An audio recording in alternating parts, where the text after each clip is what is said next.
ዮኒ ማኛ ከጴንጤዎች ጋር የነበረውን ኮንትራት ጨርሶ ተለያይቷል።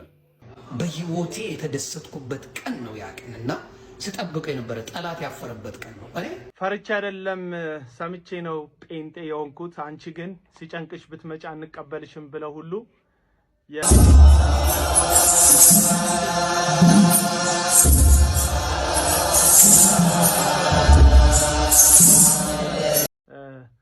የክሽፈት ታሪክ ነው። እኔ ሞደቅህ አስደስቶኝ የምናገር አይነት ሰው አይደለሁም። ወንጌል ምን አባቱ ያደርጋል ያልከው ወንጌል ስለ ክርስቶስ ነው። መጽሐፍ እንደሚል ስለ መሞቱ ስለ መነሳቱ። ወንጌል የዘላለም ህይወት ይሰጣል፣ ቤር ልጅ ያደርጋል። ወንጌል የቅዱሳን ማህበር ይቀላቅላል። ምን አባቱ ያደርግልኛል ያልከው ያው አጥማቂክ ራሷን ነብይት እያለች የምትጠራ ቡርቴ የተባለች ሴት የለብለብ ክርስትና ፕሮፓጋንዳ እዚህ ሶሻል ሚዲያ ላይ ከሌን አዳንኩት የሚል ቅበብሎች ደግሞ ጌታን ተቀበልኩ በሚል ሰው ሁሉ ቤት ውስጥ እየገቡ እግዚአብሔር የማያውቀውን ማህተባቸውን እየመቱ እከሌ ክርስቲያን ሆኗል የሚል የበሽቅሽቅ ወንጌል የሚሰሩ ወገኖች ስላጫጫሁልህ ልክ እንደ ዳነ ሰው አክት ለማድረግ ሞክረሃል። ካልዳንክም ነው የፈለግከውን ትጨረጨራለህ፣ የፈለግከውን እንደ ዳንክ ትተውናለህ። ግን ሲረግጡክ ሲነኩ አለመሞትህን ወይም ክርስቲያን አለመሆንህን ባባይ ታሳያለህ። ከዚህ በፊት ያልከውን አንድ ነገር ላስታውስክ። ወንጌል ምን አባቱ ያደርጋል ስላልከው ወንጌል ሊያሾ የምትባልን እህት ጠቅሰክ እንደዚህ ብለህ ነበር። መግቢያ ሲጠፋ ጴንጤሉም ብትይልያ ነው አይቻልም። እኔ ወንጌሉን ሰምቼ ምክንያቱም ሮሜ 10:17 እንደሚለው ወንጌል በመስማት ነው፣ መስማትም የእግዚአብሔር ቃል ነው። ሰምቼ ነው ፈርቼ ጴንጤ ያልሆንኩት። ፈርቼ አይደለም ሰምቼ ነው ጴንጤ የሆንኩት። አንቺ ግን ሲጨንቅሽ ብትመጪ አንቀበልሽም ብለው ሁሉ የፕሮቴስታንት ወይም ደግሞ የጴንጤውን ማህበረሰብ ከተንበሩን የሚቆልፈው ቁልፍ ያዥ እንደሆንክም አክት ስታደርግ ነበር። ክርስትና የእውነት ክርስቲያን መሆኑ የሚታወቀው ሰዎች ሲያዋርዱ መከራ ሲደርስብህ ስትናቅ ስትተች እንደሆነ ከዚህ በፊት ልነግርህ ሞክሬ ነበር። ትክክለኛ ካልሆነ አድራሻና በትክክል ወንጌሉን ከማያስተምሩ ሰዎች ስለሆነ የተቀበልከው በዚህ ወንጌል ውስጥ መዋረድ እንዳለ መከራ እንዳለ ከዛ የሚበድሉን ምህረት እያደረክ መቀጠል እንዳለ አላስተማሩ። እኔ እንደተሰደብኩት ያው ራሴን ጽድቅ ለማቆም አይደለም እዚህ ሶሻል ሚዲያ ላይ እኔ እንደተዋረድኩት አንተን ጨምሮ በጣም ብዙ ሰዎች እኔን እንዳንጓጠጣችሁት እኔን እንደተሳደባችሁት ቢሆን ኖሮ ወንጌል ባናቱ ይዘግዘቅ የማለት የነበረብኝ እኔ ነኝ ካንተ አንፃር እዚህ ሶሻል ሚዲያ ላይ ስላለው ማለት ነው። ነገር ግን እንደዛ አላልኩ። ሰዎችንና ወንጌልን ለይቼ ነው የማየው። የአጋንንትን ፈተና የሰዎችን ፈተና ለይቼ ነው የማየው። ስለዚህ መጽሐፍ ቅዱስ ስለ መጽናት የሚያወራውን ነገር ልነግርህ ነው የምፈልገው። መሞት አለበት ልላ አይደለም የመጣሁት። አሁንም አረፈደም ብራዘር። ወንጌል ራስን አዋርዶ ጌታን ማስከበር ነው። ወንጌል ስለ እውነት መገፋት፣ ስለ እውነት መጠላት ነው። ሰዎችን ማሳደድ አይደለም፣ ሰዎችን መሳደብ አይደለም። እንዳንተና አንተ ጋር እንደተሰበሰቡ ክርስቲያን እንደሚሉት ሰዎች ማለት ነው። ስለዚህ ዮኒ ማኛ ወንጌል ባናቱ አይዘቀዘቅም። ወንጌል አንዴ በቀራንዮ መስቀል ላይ ሞቷል። የኃጢአትንና የሞትን ቀንበር እርግማን ሰብሯል። ይህ ወንጌል ደግሞ ስለ ኃጢአታችን ስለ በደላችን ስለ ሞተው ስለ ኢየሱስ ነው። የፈለከውን ያክል ብትናገር ልታዋርደው አትችልም። ምክንያቱም ወንጌል የቆመው የኢየሱስ ክርስቶስ ውርደት ላይ ስለሆነ በጥፊ መመታቱ በመከራና በመሞት ማለፉን ሞትን አሸንፎ ደግሞ መነሳቱን ላይ የሚያጠነጥን ስለ ክርስቶስ የሚናገር የምስራች ስለሆነ ወንጌል አንድ ጊዜ ነው ውርደት። አሁን ስለ ወንጌል እንዋረዳለን እንጂ ወንጌል አይዋረድም። ምክንያቱም ወንጌል ሊከብር ለዘላለም በአባቱ ቀኝ ተቀምጧል። ማንም ተነስቶ እንዳንተ ክፍት አፉን ስለከፈተ ስለተናገረ በፍጹም ወንጌል የሚዋረድበት ምክንያት የለም።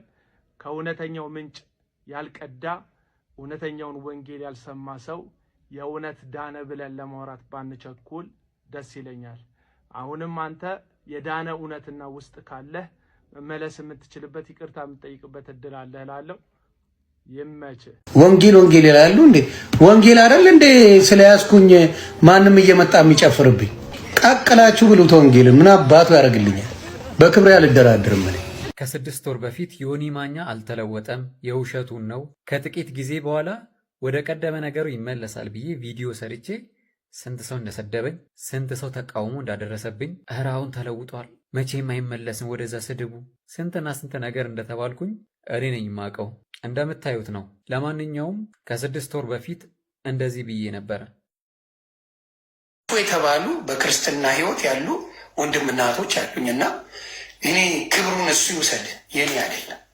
ከስድብ መንፈስ ያወጣኝ ጌታ እሱ ይንገስ። ከስድብ መንፈስ ያወጣኝ እሱ ይንገስ። በቃ በዚህ ሶሻል ሚዲያ ላይ በማንም ሰው ልትታለሉ ትችላላችሁ። ነገር ግን በዚህ ሰውዬ የምትታለሉ ከሆነ ችግሩ ያለው በዚህ ሰውዬ ላይ ሳይሆን በራሳችሁ ላይ ነው። እንዴት ከዚህ በፊት ስንት ጊዜ ሙስሊም የሆነ፣ ስንት ጊዜ ኦርቶዶክስ የሆነ፣ ስንት ጊዜ ጴንጤ የሆነ፣ ስንት ጊዜ አማራ፣ ኦሮሞ፣ ትግሬ ሁሉንም ብሔር ብሔረሰብ ቀያይሮ ተጠቅሞበት ብሩን ሰርቶበት እንደፈለገ የሚሆን ሰውዬ በምን ሂሳብና ስሌት አምናችሁት ነው እንደዚህ የምታሽቃብጡለት? ከሞን ጋይ ሰውዬው ገንዘብ ካለ እንኳን ብሔርና ሃይማኖቱን ጾታውን ሁላ የሚቀይር ሰው ነው። ጾታውን ራሱ ያልቀየረው የኢትዮጵያ ሕዝብ ሴንሲቲቭ ስለሆነ ድንጋይ አንስቶ ስለሚወግረው ፈርቶ ነው እንጂ ጾታውን ሁሉ ከስንት ዓመት በፊት የሚቀይር ሰው ነበረ። እንዴት በዚህ ሰው ትታለላላችሁ? እስቲ አሁን ራሱ ፊቱን እዩት፣ እስቲ አነጋገሩን እዩት። ምን ያክል እያላገጠ ምን ያክል ጊፍት ሲገባለት አነጋገሩን ከፍ ዝቅ እንደሚያደርግ። በህይወቴ የተደሰትኩበት ቀን ነው ያ ቀንና ስጠብቀው የነበረ ጠላት ያፈረበት ቀን ነው። እኔ ስድቡን ማቆሙ ምኑን ማቆሙ እናንተ ሌላው ቢቀር አርፋችኋል እኮ። እንዴት እሱን አትገነዘቡ? አረፋችሁ እኮ። ካሁን ዮኒ ማኛ ለጠለጠኝ ማለት እኮ ቀረ። እርሱ በጌታ ነው ጭቡቴው። ጌታን የያዘ ስርዓት ነው የሚይዘው። አባቴ ሌላ ነገር የለው። ወንጌል በአናቱ ይተከል። የምን ወንጌል ነው የምታወራው? ክብር ይበልጣል። ወንጌል ይላሉ እንዴ? ወንጌል አይደል እንዴ? ስለያዝኩኝ ማንም እየመጣ የሚጨፍርብኝ ቀቅላችሁ ብሉት። ወንጌል ምን አባቱ ያደርግልኛል? በክብሬ አልደራደርም።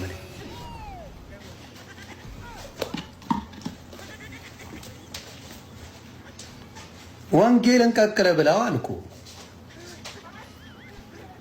ስለዚህ ዝም ማለት ሁሌ መረገጥ ስራ አይደለም። ሁሌ መሰደብ፣ ሁሌ የመጣ ማንም የሚያቀረሽበን ስራ የለም። ትረገጣለህ።